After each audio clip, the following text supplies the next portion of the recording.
இந்த மாரிதாசுக்கு எப்ப நடந்துகிட்டு இருக்கிறது ஏதோ திமுக அரசு அல்ல, நாம் விரும்பி நாம் உருவாக்கி வைத்திருக்கிற சனாதன அரசு.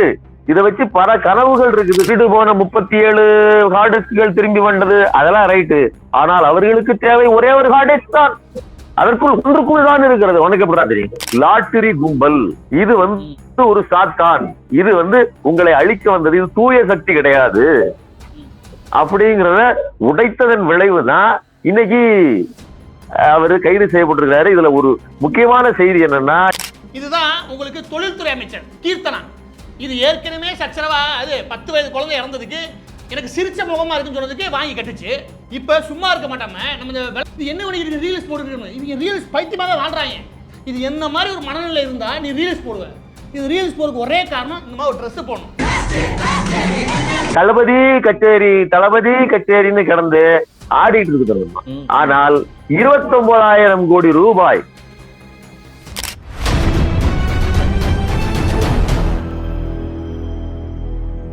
அறக்கழகம் பார்வையாளருக்கு வணக்கம். இன்று நாம் சந்திக்க மிக முக்கியமான அரசியல் விமர்சகர், ஊடகவியலாளர் திரு சுமன் கவி அவர். சொல்ல வணக்கம். வணக்கம் தோழர். குறிப்பா இன்னைக்கு டிவிக்கு ஆட்சிக்கு வந்த பிறகு பல்வேறு ஊடகவியலாளர்கள், யூடியூபர்ஸ் நிறைய பேர் தொடர்ந்து கைது செய்யப்பட்டிருக்கிறார்கள். இன்று மதுரையில் மாரிதாஸ் அவர்கள் கைது செய்யப்பட்டிருக்கிறார். வலதுசாரி பார்வையாளர், வலதுசாரி ஆதரவாளர் பேர்லேயே கைது செய்யப்பட்டிருக்கிறார். இதில் முக்கியமா கவனிக்க வேண்டிய விஷயம் என்னன்னா, கடந்த காலங்களில் டிவிக்கே குறிப்பாக சிஎம் விஜய் பற்றி கடுமையான விமர்சனங்களை தர்க்கபூர்வமாக நிறைய முன்வைத்திருக்கிறார். அதே போல கடந்த காலத்துல திமுக வச்சுதான் நீங்க பார்த்திருப்பீங்க. இந்த முறை என்ன ஒரு சின்ன ஒரு மாற்றம்னா, அவர் கைது செய்யப்படும் பொழுது எந்த ஒரு பிஜேபி காரர்களும் உடல் இல்லை என்பது ஒரு முக்கியமான குறிப்பாக அறியப்படுகிறது. என்ன காரணம் என்று தெரியவில்லை. முதற்கட்டமா இதை எப்படி பாக்குறீங்க? மாரிதாசு பொறுத்தவரையிலும் அவர் ஒரு வலதுசாரி சிந்தனையாளர், பாஜக ஆதரவாளர், தீவிரமான RSS சித்தாந்தம் கொண்டவர். அதே மாதிரி அவதூறு கருத்துக்கள் பேசுவாரான்னா அதுல மாற்று கருத்து இல்லை. அவர் அவதூறு கருத்துக்களும் பேசுவாரு. அதாவது ஆதாரமற்ற பல்வேறு கருத்துக்களை சொல்லுவாரு. ஆனா சில அடிப்படை விஷயங்களை நம்ம பார்க்க வேண்டியிருக்குது. அவர் இந்த முறை இப்போ பேசியிருக்கிறது இருக்கு இல்லையா, அது குறிப்பாக ஒரு குறிப்பிட்ட குடும்பத்தை பற்றியது, முதலமைச்சர் பற்றியது இல்லை. விஜயை பத்தி பேசியிருந்தா ஆக்ஷன் எடுத்திருப்பாங்களான்னு எனக்கு தெரியல. அந்த ஆளுக்கு ஆட்சி பண்றதுல பெரிய ஆர்வம் கிடையாது. ஆதரவை கொடுத்துட்டாப்ல. ஏன்னா அவன் தானே முதல் போட்டவன். ஏன்னா முதல் போட்டவன் அமைச்சரா இருந்துட்டு போறேன். நம்ம முதலமைச்சரா மேல அப்படி சோ காட்டினா மட்டும் போதும். இவ்வளவுதான் விஜய்க்கு என்ன. முதல் போட்டவன் அமைச்சரா இருந்துட்டு போறானே, என்ன பண்ணி நாட்டு நாசமா போனா வெளியே நம்ம ஒரு ஸ்கிரிப்டை வச்சு 4 வசனத்தை பேசணுமா, போய்கிட்டே இருந்தோமா. விஜய் ஒரு பொம்மை தான். விஜய் இவர் கிடையாது. இவர் முதலமைச்சர் கிடையாது. முதல் போட்டு இருக்கிற ஆதவர்ஜுனா தான் உண்மையான முதலமைச்சர் அப்படின்னு அந்த லாட்டரி குடும்பத்தை பற்றி விளக்கமா பேசியிருக்கிற. அதை பத்தி உனக்கு தெரியாது. அந்த குடும்பம் எப்படிப்பட்டதுன்னு உனக்கு தெரியாது. நீ இவர் தான் முதலமைச்சர்னு ஏமாந்துகிட்டு இருக்கிற. இந்த ஊர்ல தண்ணி வரட்டா பிரச்சனை அவனுக்கு என்ன, அவங்களுக்கு கரண்ட் வரட்டா அவங்களுக்கு என்ன, சட்டம் ஒழுங்கு நாசமா போன அவங்களுக்கு என்ன, எதை பற்றியும் அந்த குடும்பம் கவலைப்படாது. அதிகாரத்துக்காக காசு கொடுத்து விலைக்கு வாங்கப்பட்டவர் தான் விஜய். அவரு முதலமைச்சராக நடித்து கொண்டிருக்கிறார். உண்மையான முதலமைச்சர் ஆதவர்ஜுனாவும் அவருடைய குடும்பம் தான் அப்படின்னு சொன்னதுதான் இவருடைய முக்கியமான இந்த கைதுக்கு காரணம். வேற விஜய் நீங்க எது வேணாலும் பேசலாம். ஈவன் விஜயனுடைய பர்சனல் லைஃபை பத்தி எத்தனை பேர் பேசியிருக்காங்க? யாராவது கைது செய்யப்பட்டிருக்காங்களா? எத்தனை சினிமா விமர்சகர்கள் எத்தனை பேர் இருக்கிறாங்க? கசிகசி பேசுறவங்க எத்தனை பேர் இருக்கிறாங்க? ஏன் அப்படின்னா அது எல்லாருக்கும் தெரியும். விஜய் அதை என்ஜாய் பண்றாரு. அதாவது மனைவிக்கு எதிராக திரிஷாவை கூட்டிட்டு வெளியில வர்றத அவர் விரும்புறாரு. அதை பேசணும்னு ஆசைப்படுறாரு. அதை நீங்க பேசுறீங்கன்னா சந்தோஷம் தான். அது இல்ல விஷயம். அப்போ பாசிட்டிவோ நெகட்டிவோ என்னை பற்றி பேசு பொருளாக இருப்பது என்பது நான் அவர்கள் மனதில் இருக்கிறேன் அப்படிங்கிறது தான் ஒரு சினிமாக்காரரோட அளவுகோல். அதனால விஜய் இந்த மாதிரியான நெகட்டிவ் பேச்சுகளுக்கு ஆதரவு தான் கொடுப்பாரே தவிர எதிர்ப்பு தெரிவிக்க மாட்டார். ஆனா மாரிதாஸ் பேசுறதுக்கு வெறும் எதிர்ப்பு கிடையாது. அது ஒரு கூர்மையான விமர்சனம். அது கூர்மையான விமர்சனம்னா கரெக்டா கண்ணுல கொடுத்துற விமர்சனம். இந்த ஆட்சி என்பது விஜயின் ஆட்சி கிடையாது. நீங்கள் எதிர்பார்த்து ஓட்டு போட்டது விஜய் என்கிற ஜீவரட்சகனுக்காக. ஆனால் உள்ளே உட்கார்ந்து இருப்பது என்பது லாட்டரி கும்பல். இது ஒரு சாத்தான், இது உங்களை அழிக்க வந்தது, இது தூய சக்தி கிடையாது அப்படிங்கிறத உடைத்ததன் விளைவுதான் இன்னைக்கு அவரு கைது செய்யப்பட்டிருக்காரு. இதுல ஒரு முக்கியமான செய்தி என்னன்னா, நீங்க சொன்னதுதான், எப்போதும் மாரிதாஸ் கைது செய்யப்பட்டால் அந்த பாரத் மாதா கி ஜெய் அப்படின்னு அடிவயிற்றிலிருந்து உணர்ச்சி பொங்க கத்துகிற பாஜக மற்றும் RSS ஆதரவாளர்கள் இந்த மாரிதாஸுக்கு ஆதரவாக நிற்கவில்லை. அங்கதான் ஒரு ஒரு ஒரு செய்தி இருக்குது, அதை பத்தி நான் அப்புறம் சொல்றேன். ஆனா இப்போ ஏன், அதாவது என்னன்னா, திமுகவை குறித்து பேசி இருந்தால், திமுக நடவடிக்கை எடுத்திருந்தால் அவர்களுடைய அந்த கோபம், அந்த ஆதங்கம் என்பது உணர்வுபூர்வமாக வெளியில வரும். இப்ப நடந்திருக்கிறது ஒரு ஜென்டில்மேன் அக்ரிமெண்ட். இன்னும் கூடுதலா சொல்றதா இருந்தா, தொல் திருமாவளவன் அவர்களுடைய வார்த்தையில சொல்றதா இருந்தா, RSS ஒரு குழந்தை அது இன்னைக்கு பாதிக்கப்படும் போது இன்னைக்கு தன்னுடைய குழந்தையை RSS கட்டுப்படுத்த வேண்டிய கட்டாயத்துக்கு வந்திருக்குது. எனக்கு எந்த புள்ள முக்கியம்? பல லட்சம் கோடிகளை, பல ஆயிரம் கோடிகளை எனக்கு தருகிற ஃபியூச்சர் கேமிங்கிற அந்த நிறுவனத்தின் மூலமாக எலக்ட்ரோனல் பாண்ட்ல தருகிற அந்த பிள்ளை முக்கியமா, யூடியூப்ல உட்கார்ந்துகிட்டு எனத்தையாவது போட்டுக்கிட்டு இருக்கிற இந்த புள்ள முக்கியமா அப்படின்னு கேட்டா, இரு கண்களில் எது வேணும்னு கேட்கும்போது எனக்கு அந்த கண்ணு தான் வேணும்னு RSS பிஜேபி ஆதரிக்கிறது. அதனாலதான் நேரடியான குழந்தையை விட இந்த கள்ளத்தனமான குழந்தைக்கு முக்கிய பாதுகாப்பை அவர்கள் கொடுக்கிறார்கள். அதனால இப்படி கொக்கரித்துக் கொண்டிருக்கிற மாரிதாசின் குரல் விலையை நெறிப்பதை அவர்கள் உள்ளூர ஆனந்தப்படுகிறார்கள். அப்படிதான் நான் நினைக்கிறேன். அப்ப பிஜேபி மாரிதாஸை கைவிட்டு விட்டதா அப்படிங்கிற ஒரு கேள்வி இயல்பா வருது. இன்னொரு என்னன்னா, அமைச்சர் கீர்த்தனா பற்றி சமீப காலமாக அவர் போட்ட விமர்சனங்கிறது கடுமையாக பாதிக்கப்பட்டிருக்குது. நேற்று கூட பார்த்திருப்பீங்க, அமைச்சர் கீர்த்தனா டான்ஸ் ஆடின வீடியோ வெளியே வந்துருக்குது. ஆனா இவங்க பொறுப்பு இல்லாம டான்ஸ் ஆடிக்கிட்டு இருக்காங்க, விஜய் பாட்டுக்கு டான்ஸ் ஆடிக்கிட்டு இருக்காங்க, குத்தாட்டம் போட்டுக்கிட்டு இருக்காங்க. இன்னொரு பக்கம் பார்த்தா ஆந்திராவுக்கு நமக்கு முதலீடு முழுக்க ஆந்திராவுக்கு போய்கிட்டு இருக்கிறது, கிட்டத்தட்ட 17 கோடிக்கு மேல அங்க போயிருச்சுன்ற ஒரு விமர்சனம் வைக்கப்பட்டிருக்கு. இதையும் சேர்த்து எப்படி புரிஞ்சுக்கிறது? இதன் விளைவாகவும் அவர் கைது செய்யப்பட்டிருக்கிறாரா அப்படின்ற கேள்வி இயல்பு வருது. அதாவது கீர்த்தனாவை பற்றிய செய்தியை பின்னாடி சொல்லுவோம். நீங்க சொல்றீங்க இல்லையா, பாஜக மாரிதாஸை கைவிட்டு விட்டதா அப்படின்னு கேக்குறீங்க இல்லையா? கைவிட்டுலாம் விடல. இது ஒரு சாஃப்ட் ட்ரீட்மெண்ட். என் பிள்ளைய ஆனாலும் நீ இந்த ட்ரீட்மெண்ட்டுக்கு உள்ளாகு அப்படின்னு கொஞ்சம்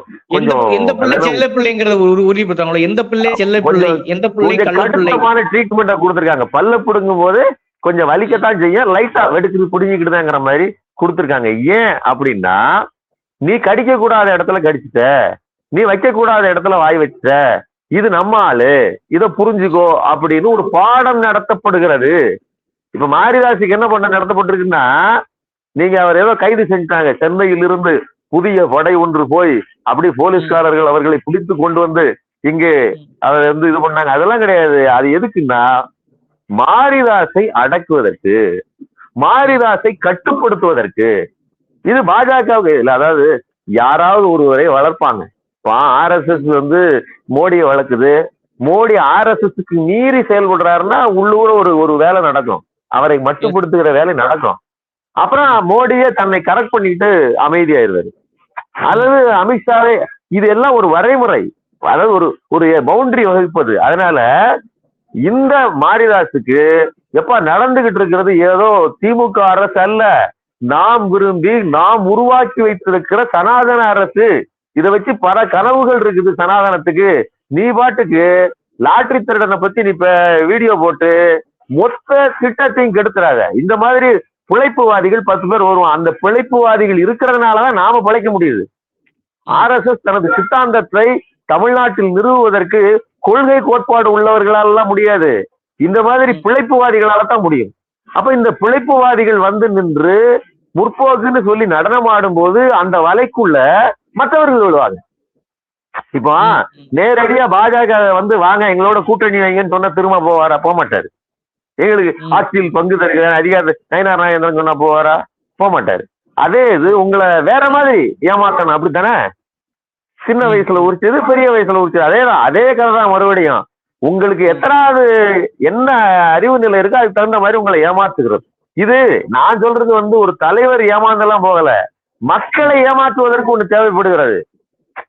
தலைவர்களுக்கு ஒரு லாபம் இருக்கும். ஒரு கட்சி தலைவருக்கு அந்த கட்சியை நடத்துவதற்கு ஒரு தேவை இருக்கும், ஒரு லாபம் இருக்கும். அந்த லாபத்தை நேரடியா பாஜக கொடுத்தா ஏற்றுக்கிட மாட்டாங்க. அதே இது விஜய் இல்லைன்னா ஆதவர்ஜுனா கொடுத்தா அவர் வந்து அம்பேத்கரை தூக்கி பிடிக்க வந்து அடுத்த அம்பேத்கரின் பேரன்னு கூட இவங்களை சர்டிபிகேட் கொடுப்பதற்கு தயங்க மாட்டாங்க. அப்போ இப்படிப்பட்ட ஒரு ப்ராக்சியை உருவாக்கி நாம வச்சிருக்கிறோம் அப்படிங்கிறத மாரிதாஸுக்கு இப்ப பாடம் எடுப்பாங்க.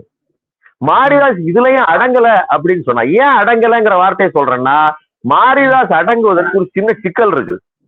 மாரிதாஸ் என்னதான் சங்கியா இருந்தாலும், எவ்வளவு மூர்க்கமாக ஒரு திமுகவையோ அல்லது திராவிட சித்தாந்தத்தை எடுத்தாலும் கூட, ஒரு சந்தர்ப்பத்தில் அவர் பேசிய வார்த்தையை நாங்க கோட் பண்ணணும். அதாவது விஜயை குறித்து, விஜய் வருவதற்கு முன்னாடியே மாரிதாஸ் ஒரு விஷயத்தை சொல்றாரு, நீ யாருக்கு வேணாலும் ஓட்டு போடு. யாரு ஓட்டு போடுவதற்கு, மக்கள் ஓட்டு அளிப்பதற்கு முன்னாடி மாரிதாஸ் சொன்னது, நீ வந்து RSSக்கு தான் போடணும், அதாவது RSS சித்தாந்தம் கொண்ட பிஜேபிக்கு தான் போடணும்னு சொல்ல மாட்டேன், நீ சீமானுக்கு கூட வாக்களிக்கலாம். அது சரி தப்புங்கிறதெல்லாம் விட்டுருவோம். சீமானுக்கு ஒரு கொள்கை இருக்குது, தமிழ்நாடு தான் என்னுடைய நிலம், தமிழ் மக்கள் தான் என்னுடைய மக்கள், தமிழ் தான் என்னுடைய உணர்வுன்னு சொல்லி பேசுறாப்புல. அது ஒரு சித்தாந்தம். அது சரி தப்புங்கிறது எனக்கு வேற. அதே மாதிரி திமுகன்னு ஒண்ணு இருக்குது, திராவிட நாடுன்னு சொல்லுது, தென்னிந்திய பரப்பு தான் அதோடைய அடையாளம்னு சொல்லுது. அதுக்குன்னு ஒரு கொள்கை கோட்பாடுகள் இருக்குது. அது எனக்கு பிடிக்கல, அதை நான் எதிர்க்கிறேங்கிறது வேற. ஆனா அவனுக்கு ஒரு பேஸ்ன்னு இருக்குது. இதை நீங்க புரிஞ்சுக்கிட்டீங்களா? இப்ப நீங்க இந்த விஷயத்த புரிஞ்சுங்க. இது வெறுமனே இதே மாரிதாஸ் நேரடியாக துக்க குருமூர்த்தியினுடைய அனுகிரகத்தில் இருப்பவர் தான், ஆதரவாளர் தான், நேரடியா குருமூர்த்தியோட ஆள் தான் அண்ணா, நேரடியா குருமூர்த்தியோட ஆள் தான். அண்ணாமலைக்கெல்லாம் வந்து முழு சப்போர்ட் கிடையாது. அவரு பல முரண்பாடுகள் உண்டு அண்ணாமலையோட தலைமையோடைய, அதாவது பாஜக தலைமையோட பல நேரங்கள்ல அவருக்கு முரண்பாடு உண்டு, வீடியோக்கள் இருக்குது. ஆனா குருமூர்த்தியினுடைய கட்டுப்பாட்டில் அவருடைய அந்த வழிகாட்டுதல்கள் எல்லாம் இவர் இயங்குவாரு. ஆனா அப்படிப்பட்ட மாரிதாஸ் குருமூர்த்திக்கு அப்படிப்பட்ட கொள்கை எல்லாம் கிடையாதுங்க. அவர் வந்து பக்காவான ஒரு பார்ப்பன ஐடியாலஜி கொண்டவர். அவரு RSSங்கிறது வந்து RSS தான், அதுலயுமே அந்த பார்ப்பன சிந்தனை போக்கு உடையவர். அதனால நீங்க யார்கிட்ட இவர் வந்து ஆதரவாளர்ங்கிறது முக்கியம் இல்ல, அவருக்கு தனிப்பட்ட ஒரு கண்ணோட்டம் இருக்கு இல்லையா? இப்ப இதை இனிமேல் பாடம் நடத்தி திருத்துவாங்க. இப்படிலாம் இல்ல ராஜா, சாக்கடை ஜலமா இருந்தாலும் பரவாயில்ல, வீடு பற்றி எரியும் போது தூக்கி வீசணும்னு சொல்லி RSS குருமூர்த்தி சொன்னதாக எப்போதும் ரவீந்திரன் துரைசாமி சொல்லிட்டு இருப்பாரு. அப்ப புரிஞ்சுக்கங்க, சாக்கடை ஜலத்தை கூட தேவைன்னா ஊத்திக்கலாங்கிறது குருமூர்த்தியினுடைய தத்துவம். ஆனா மாரிதாஸுக்கு அப்படி இல்ல. மாரிதாஸ் என்ன நினைக்கிறாப்புலன்னா, இந்த சாக்கடை ஜலம் இருக்கு இல்லையா, அதாவது RSSங்கிற சாக்கடை ஜலத்தை அவர் புனிதமா நினைக்கிறாரு. புரியுதா உங்களுக்கு? அவர் புனிதமா நினைக்கிறாரு. அப்ப அவருடைய நம்பிக்கைக்கு எதிராக இருக்கிறதெல்லாம் மற்றதை எதிர்கருத்து. ஆனாலும் கூட கருத்துன்னு ஒண்ணு இருக்கும், சித்தாந்தம்னு ஒண்ணு இருக்கும். அவனுக்கு ஓட்டு போடலாம். ஆனா எந்த சித்தாந்தமோ எந்த கருத்தோ எந்த கொள்கையோ கிடையாத ஒரு வெற்று நடிகனை நம்பி ஓட்டு போடாத அப்படின்னு சொல்ற இடத்துலதான் மாரிதாஸ் தப்பு பண்றாரு. ஏன்னா அந்த இடத்துலதான் கொஞ்சம் ஒரு லிபரலாவோ அல்லது ஒரு ஜனநாயகவாதியாவோ இருக்கிறாரு. இது பாசிசத்துக்கு பிடிக்காது. பாசிசம் நான் சொல்றது விஜய் சொல்றேன். விஜய் வெளியில சொல்றாரு இல்லையா, பாசிசமாவது பாயாசம். Vijay is a fascist. பாசிசம்ங்கிறது என்ன அப்படின்னா, வார்த்தையால் வர்ணிக்க வேண்டியதில்ல. ஒரு நாய்க்கு தனக்கு தான் நாய்ங்கிறதே தெரியாதுங்க. நான் தான் அதுக்கு நாயின்னு பேர் வச்சேன். ஆனா அதுக்கு வால் வளைஞ்சிருக்கும், அதுக்கு பல்லு இப்படி இருக்கும், அது நாக்கு இப்படி தொங்க போட்டிருக்கும், அது இப்படி போஸ்டர் பார்த்துன்னா இப்படி நிற்கும், இப்படி குணாதிசயங்கள் இருக்கும், மண்ணுல இப்படி புரளும். இப்படி நானு அதை பார்த்துட்டு இதுக்கு பேர் வைக்கிறேன். அதுக்கு தெரியணும்னு அவசியம் கிடையாது. ஆனால் பாசிசம் என்பது என்ன அப்படிங்கிறத நடைமுறைப்படுத்தி கொண்டிருப்பவர்கள் 2 பேர் இந்தியாவில் இப்ப நமக்கு கண்ணில் தெரிய. ஒருத்தர் மோடி, இன்னொருத்தர் கீழே விஜய் தான். கருத்தாவது சுதந்திரமாவது ஒண்ணும் கிடையாது. சரிங்களா? பாசிசமாவது பாயாசமாவது இல்ல, கருத்தாவது சுதந்திரம் ஒண்ணும் கிடையாது. ஒரு பேட்டி கிடையாது, ஒருத்தருக்கும் எந்த ரெஸ்பான்ஸும் கிடையாது. நீ ஆனதா பாத்துக்கோ. சரிங்களா? இதுதான் பாசிசம். இதுதான் வந்து ஜனநாயக விரோதமான போக்கு. அப்போ இன்னைக்கு நீங்க மாரிதாசினுடைய அந்த கைதுக்கும் இதுக்கும் உள்ள ரெலவன்ஸை நீங்க புரிஞ்சுக்கணும். மாரிதாஸ் மீண்டும் வந்து பேசுவார், எல்லாம் பண்ணுவாரு. ஆனா இதே வீரியத்தோடு இதே மாதிரி மூர்க்கமாக வேலை செய்தால், பயணித்தால் அது மாரிதாசின் உள்ளுணர்வுல வேலை செய்யறாருன்னு அர்த்தம். ஒருவேளை திரும்பி வந்து சூடஞ்சாமராணி அடிச்சவங்க கூட்டு வந்தாங்கன்னா இதை விட்டுட்டு திமுகவையோ இதை விட்டுட்டு வேற விஷயங்களையோ அவர் பேசி டைலூட் பண்ணாருன்னா அப்போ தெளிவாக பாடம் நடத்தி விட்டார்கள், கோட் வேர்ட் அக்செப்டட்னு அர்த்தம். புரியுதா உங்களுக்கு? இதுதான் இப்போ மாரிதாசு கொடுக்கப்படுற ட்ரீட்மெண்ட் அப்படின்னு நான் சொல்றேன். சரி, இதுக்கப்புறம் ரெண்டாவது வருவோம். ரெண்டாவது அம்மையார் கீர்த்தனா. அதாவது நான் வந்து அவங்க வந்து மாண்புமிகு அமைச்சர் அவர்கள் அப்படின்னு சொல்லணும் அவங்கள. புரியுதா உங்களுக்கு? அந்த பதவிக்கு அப்படிப்பட்ட ஒரு பெரிய மதிப்பு உண்டுங்க. ஆனா அந்த மாதிரி அந்த பேரை அந்த வார்த்தையை நான் சொல்றதுக்கு தயாரா இருக்கிறேன். அந்த பேருக்கு அந்த வார்த்தைக்கு ஏதாவது மரியாதைக்கு அது அவங்ககிட்ட இருக்கா? அவங்களுடைய நடவடிக்கைகள் இருக்கா? தளபதி கச்சேரின்னு கிடந்து ஆடிட்டு இருக்குது. ஆனால் 29,000 கோடி ரூபாய் ஏற்கனவே தமிழ்நாட்டுக்கு வர வேண்டிய ஏற்கனவே ஒரு 12,500 கோடி ரூபாய் போச்சு. அத சந்திரபாபு நாயுடு அடிச்சு போயிட்டாரு மறுபடியும், அதாவது ஒரு கம்பெனி இழுத்து போயிட்டாரு. அதுக்கப்புறம் மசாசான் டாக்ஷிப் அப்படிங்கிற ஒரு நிறுவனம், அது ஒரு கப்பல் நிறுவனங்க. அது ஒரு அதாவது பெரிய வெஹிக்கிள் தயாரிக்கிற நிறுவனம். அந்த நிறுவனத்தோடு ஏற்கனவே தமிழ்நாடு அரசு நல்ல டீலிங்ல அவங்க ஒத்துக்கிட்டு நமக்கு வர இருந்தது. இன்னைக்கு திராவிட மாடல் அரசு வந்திருந்துச்சுன்னா டிஆர்பி ராஜா முதல் இதாக இந்த கையெழுத்தை போட்டிருப்பாங்க, இந்த இது வந்திருக்கும். அப்போ 29,000 கோடி ரூபாய் ப்ராஜெக்ட் அப்படியே விசாகப்பட்டினத்துக்கு போயிடுச்சு. இவங்க இங்க உட்காந்து டான்ஸ் ஆடிக்கிட்டு இருக்காங்க, ரீல்ஸ் போட்டுக்கிட்டு இருக்காங்க. நாம கோவாளிகளின் கையில் இந்த ஆட்சியை கொடுத்தது என்பது, நான் மறுபடியும் அந்த துருக்கிய பழமொழிக்கே சொல்றேன், கோவாளி அரியணை ஏறுவதால் அவன் ராஜாவாகி விடுவதில்லை, ஆனால் அந்த அரண்மனை தான் சர்க்கஸ் கூடாரம் ஆகிறது.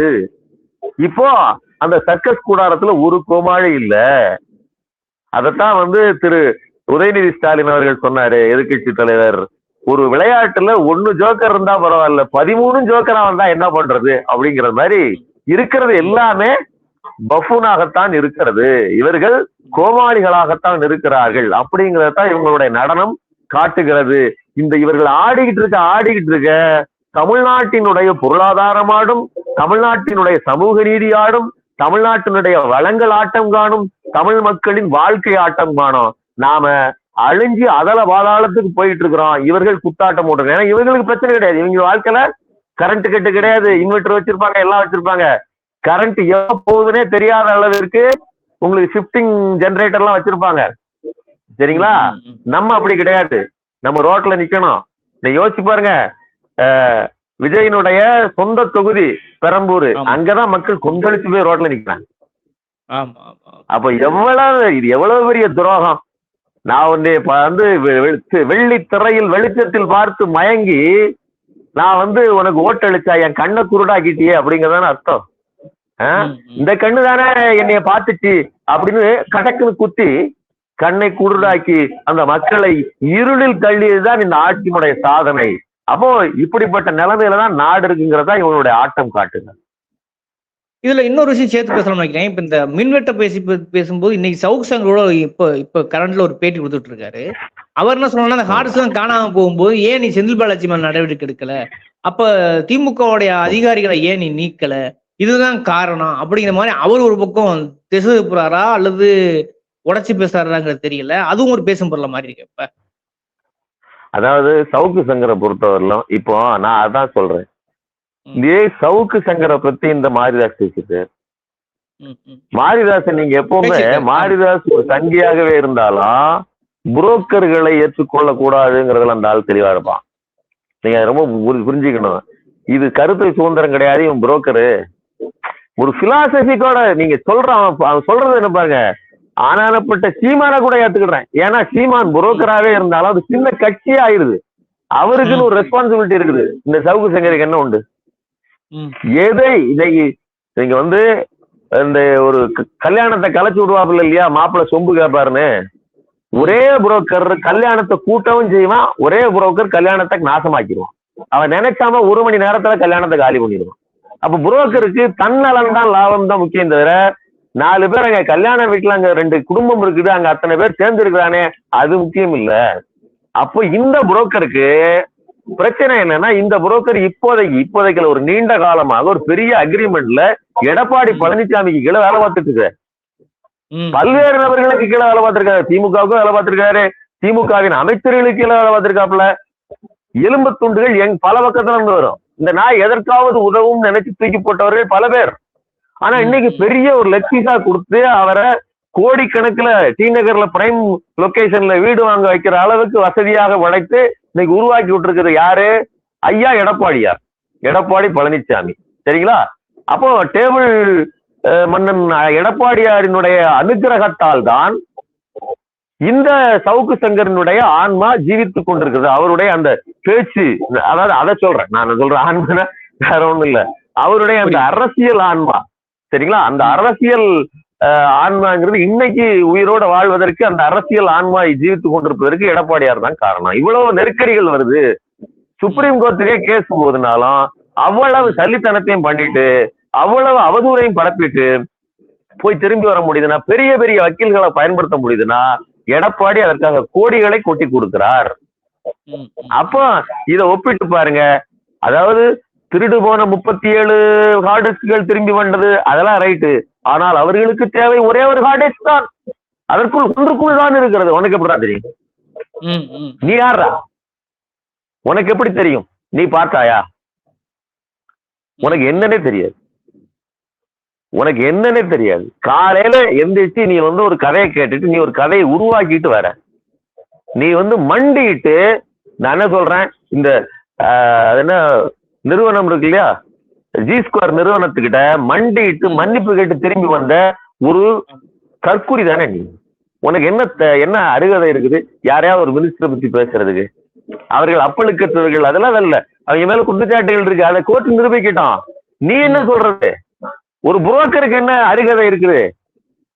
அவருடைய கூட இருக்கக்கூடிய இன்னொரு புரோக்கர் மாலதிக்கு என்ன அருகதை இருக்குது? சரிங்களா? இந்த திருட்டு புரோக்கர்கள், இந்த சவுக்கு சங்கர் சூப்பர் புரோக்கர் எல்லாம் கத்துவதால் இங்கு அது குறைப்பதால் இங்கு எதுவும் நடந்து விட போவதில்லை. இந்த சவுக்கு சங்கர் கூடிய விரைவில் விஜயால் பழி தீர்க்கப்படுவார். ஏன்னா எடப்பாடிக்கு வேலை செஞ்சுட்டு இருக்கான். இப்போ நான் என்ன சொல்றேன்னா, மாரிதாசுக்கு ஒரு எத்திக்ஸ் உண்டு இயல்பிலேயே, ஆனால் இந்த புரோக்கர்களுக்கு கிடையாது. புரோக்கர்களின் பேச்சை நீங்க பயிர் விடக்கூடாது. நான் யாருக்குமே பயிர் விடுறது இல்லை, பட் பாக்குறது அவ்வளவுதான். பயிர் விடுறதுங்க இப்ப என்ன பிரச்சனைன்னா, நமக்கு ஆதரவு வரதான் உடனே ஆதரிக்க ஆரம்பிச்சிடுறாங்க நம்ம ஆள்கள். அவன் திருப்பி எப்ப வேணாலும் கடிப்பா. சரிங்களா?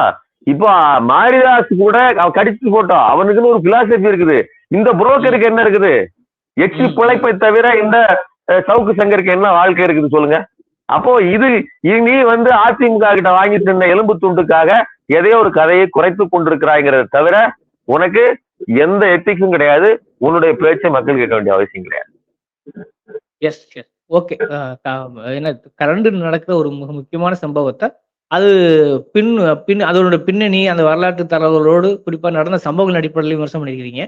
அதை அப்படியே மக்கள் பார்வைக்கு விட்டுவிடுகிறேன். இந்த விவாத சூழல் அறக்களத்துக்கு நேரம் ஒதுக்கி நன்றிங்க.